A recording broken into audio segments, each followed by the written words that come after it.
Sure Yasin yad boluyor. Sure Yasin deb baxatar edildi ki bu suranın avvalında Yasin deb Allah şuru eden. Sure Yasin Mekki suralardan. Takriban 83 tane ayeti var, 5 tane de bunun rukusu var. Düşünün gepe. Endi qarang, Sure Yasin'in avval ayetlerini bil, Sure Yasin'in ayetlerini bil. Sure Yasin'in bir adı Yasin boluyor. Sure Yasin'in bir adı neme? Yasin. Adı. Yasin baxadır ediliyor hurufi muqattiat, muteşabihatın cümlesinden de bil. Bildin mi? Avvalında geliptir, şunun için Sure Yasin değildi, ad koyuldu bir. İkinci Sure Yasin'in adı Muimme. Ne dedik? Muimme. Ne için Muimme deyiliyor? Baxadır ki Sure Yasin'in hayru bereketi am boluyor okuyun insanlara. Sure Yasin her kim okuysa, erkek, ayal, bay, garip, Amerika'yı okuysun, Afrika'yı okuysun, Afganistan'ı okuysun, Hindistan'ı okuysun. Bildin mi de? Sure Yasin kim okuysa hayru bereketi am. Şunun için Sure-i Muimme deyiliyor. Bildin mi de? Bu ikinci adı. Üçüncü adı Sure Yasin'e ne diyor? Mudafi'a. Mudafi'a diyor. Ne için?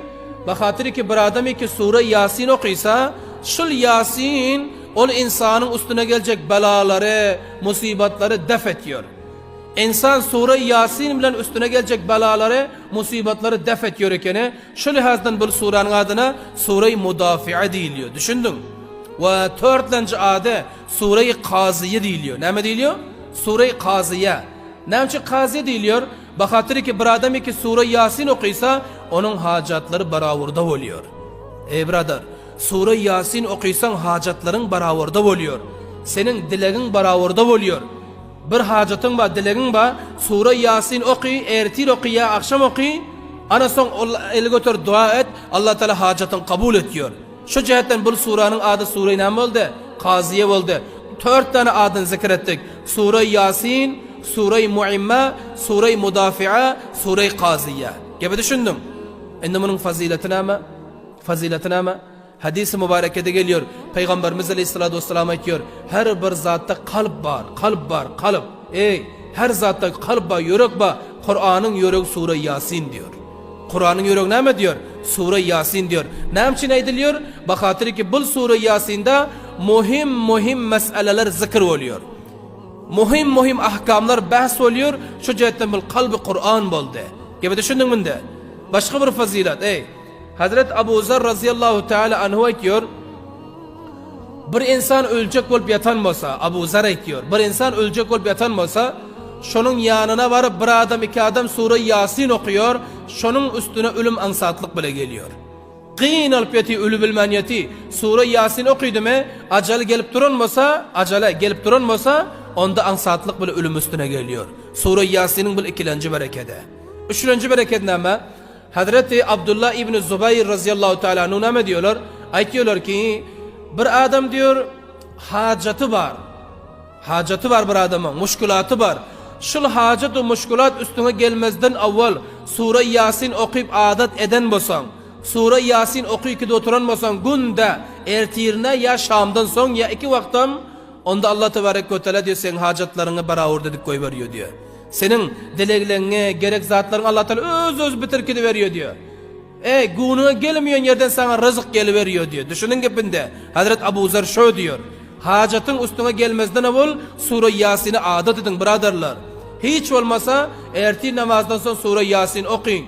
Yamana şüphilen sizlere muhlet seherlik idiniz Sure Yasin okuyup alın izinden menzile mi okuyun. Her bir bela, afet, musibetten penada olursanız ve sizlerin rızkınız, hacetleriniz Allah Teala taraftan gelip durur. Bu 3 bereket, 3 fazilet. 4. fazilet. Yahya bin Kesir diyor. Bir adam diyor, Sure Yasin diyor, ertir okuysa, akşama çiğli beğenip diyor, beğenip. Bir adam Sure Yasin ertir okuysa, akşama çiğli beğenip gülüp yürür diyor. Bildin mi de? Eğer bir adam Sure Yasin'i akşam okuysa, Şam okuysa, Şam'dan son okuysa, onda ertiri çiğli yüreğinde bir beğenç olur diyor. Yüreğinde rahatlık olur diyor, dık bolmuyor, perişan bolmuyor. İşte dünyanın köpürrak insanlar afsurda hal. Dünyanın köpürrak insanlar perişan. maldaram perişan, bimalam perişan. Erkegem perişan, ayalam perişan. Sorasam, ne için dık bolotiydin, ne için gamgin bilemiyor valla. Yüreğim kısıyor. Sen Sure Yasin okuyun dersin. Sure Yasin okuy, onda ne bolar? Sen ertir okuysan akşama çil begenip görürsün. Akşam okuysan ertire çil gülüyüp begen oturursun. Düşündün ki bende. Son geldik böyle ağırım. Ustazların ağzından eşittik. Hani kitapta görüm yok. Badır ki ustazlar aytıyor. Badır. Ustazlar ne diyor te? Eğer kaysı bir zatı yok olsanız, yolu yok atıyorsun, pulunu yok attın, kalamını yok attın. Katil adam buluyor. Kalam elinde de kalam aktarpıyor. Şen buluyor da mı size halat geliyor mu? Neccar eşitlik bilir. Kalam kulağını kıstırıyor ağlar niye akseren? Kalam kulağında da kalam aktarpıyor, şagirdler uçuyor. Şagird der ki ustad, kalam hemişe neyde koyuyorsunuz? Ha böyle. Ana şu rakam bir halatlar olsa, zat yok olsanız, ustazlara ki Sure Yasin okuyun. Sure ne okuyun? Sure Yasin okuyun. İnşallah yoğudan zadınız tapılar, yolu yoğudan olsanız yolunuza taparsınız deyip, ana böyle deyip aytıyorlar. Kulasa Sure Yasin'de bereket var. Sure Yasin'de insana hayır var. Ana şu cihetten Sure Yasin hiç olmasa günde bir vakit ertir namazdan son ya avval bayit okulsa ta ki bizler Allah'ın rahmetinden ama nail bulurmuz yani Allah'dan hayır bereket bizlere gelir yani. Qarağında Yasin vel Kur'anil Hakim.